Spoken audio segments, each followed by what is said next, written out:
Sa solo level ng Part 6, nang malaman ni Jinwoo na may mga batas silang kailangang sundin sa loob ng dungeon, sinubukan niyang tumayo ng dahan-dahan.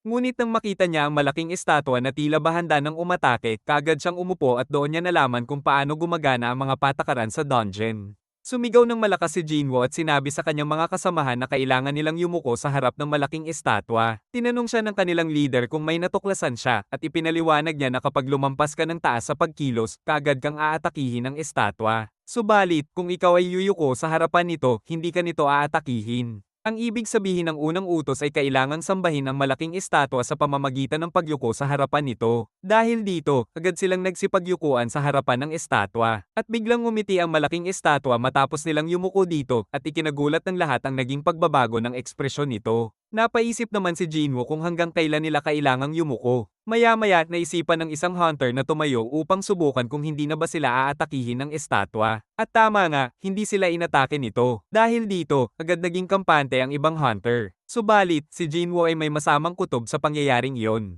Biglang gumalaw ang malaking estatwa at tumayo. Nataranta ang lahat sa nangyari at kaagad tinanong ng leader si Jinwoo kung mayroon ba siyang naiisip na plano. Ngunit dahil hindi niya inaasahan ang pangyayaring iyon, wala rin siyang maisip na plano. Bigla namang kumilos ang malaking estatwa upang tapakan sila, kaya't nagsipagtakbuhan ang mga hunter. Sinabihan ni Jinwoo ang mga hunter na may mga patakarang kailangan nilang sundin sa dungeon. Ang una ay ang pagsamba sa Panginoon at ang pangalawa ay ang pagpuri sa Panginoon. Kaya naman agad sinubukan ng isang hunter ang alam niyang paraan kung paano pupurihin ng Panginoon. Subalit habang ginagawa ito ng hunter, napansin ni Jinwoo na ibang Panginoon ang pinupuri nito. Dahil dito, kaagad inatake ng higanteng estatwa ang hunter na agad nitong ikinamatay.